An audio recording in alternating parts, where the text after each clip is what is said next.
Pilipinas, gawin natin mas merry ang ating Pasko. Dahil magsisimula na po ang Metro Manila Film Festival 50th anniversary, kaya special to. Kaya naman kami, special ang pong hinanda namin sa inyo. Iniimbitahan ko po kayong pumasok sa The Kingdom sa Pasko. Maraming salamat po. Merry Christmas.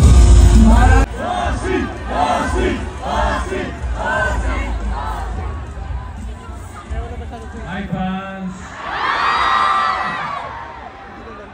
Isang magandang gabi sa inyo lahat. Maraming salamat sa inyong pagpunta rito. Nagkasama-sama tayo. At ngayon pa lang, sa ngalan ng aking partner na si Piolo Pascual, binabati ko po kayo ng isang Happy Christmas.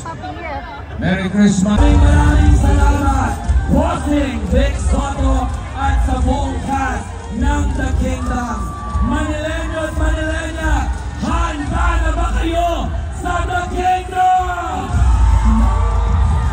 At dahil handa na tayo lahat, ito na po ang pasilid sa epic story of The Kingdom.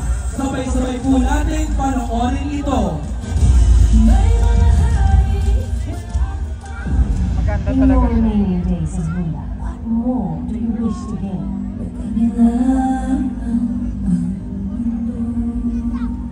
Only for the kingdom to continue to prosper in the hands of my chosen successor. Ako tayo babangon kung may gumagana siya sa paghihirap natin. Hindi mo ba sana eh? Ay nga Manilo eh.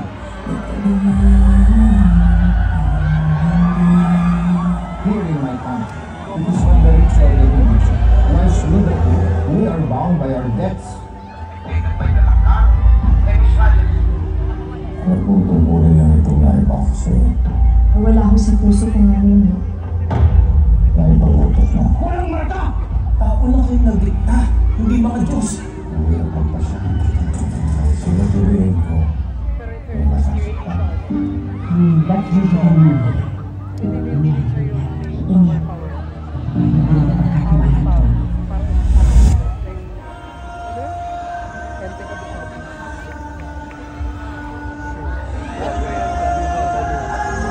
Itong nakito.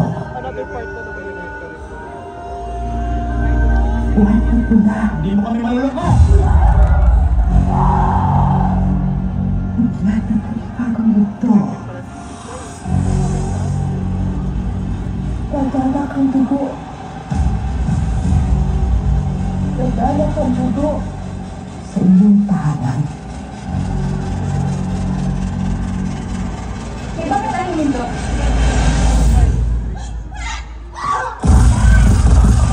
Ikaw ang aking katiwalang binasmasan. Isa akong tinatwa. Walang tinta sa balat. Ako nabibili ng anak ko sa isang tulad ko. Wala sa tinta ng katawan ang tinta ng puso.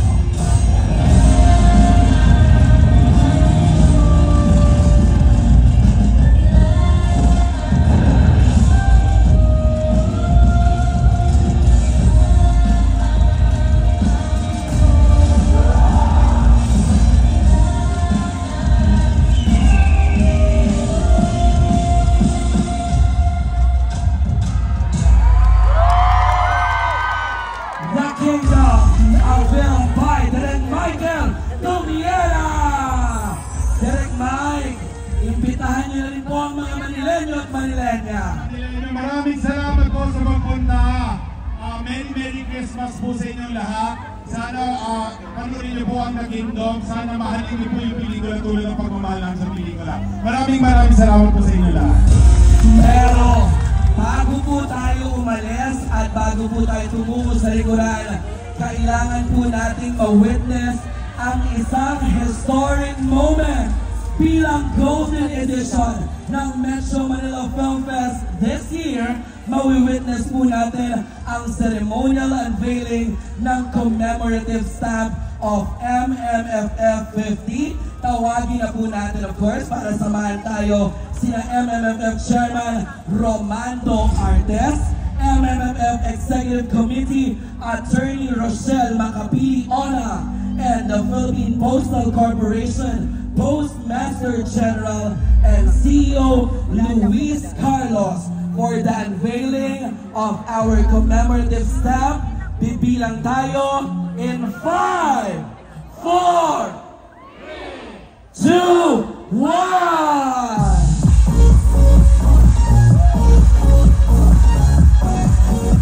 At dahil ayan na po ang ating commemorative stamp, Chairman Artes, and to all the executives, kayo na po ang mag-award nito sa ating The Kingdom movie. Palakpakan natin, Manileño at Manileña! Napakaswerte ng The Kingdom. Bilang kayo ang first film, may special gift din sa inyo at ito ang commemorative stamp mula kina Chairman Artes, MMFF, Attorney Rochelle Ona, and PhilPost CEO and Postmaster General Sir Luis Carlos. Compress tayo for the photo op. Dikit-dikit lang po tayo. The Philippine Postal Corporation proudly honors the 50th edition of the Metro Manila Film Festival through a commemorative stamp in partnership with this year's Metro Manila Film Fest Executive Organizing Committee. A symbol of the vibrant evolution of the Filipino film industry, they present this to the cast of The Kingdom, given this 21st day of December 2024. Again, The Kingdom!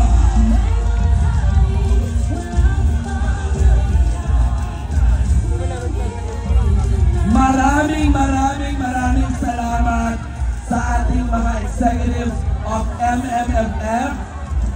Hindi pa tayo tapos. You want more necessary.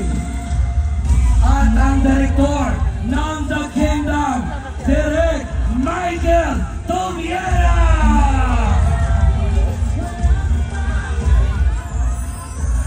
Siyempre, tatabihan ko na po agad.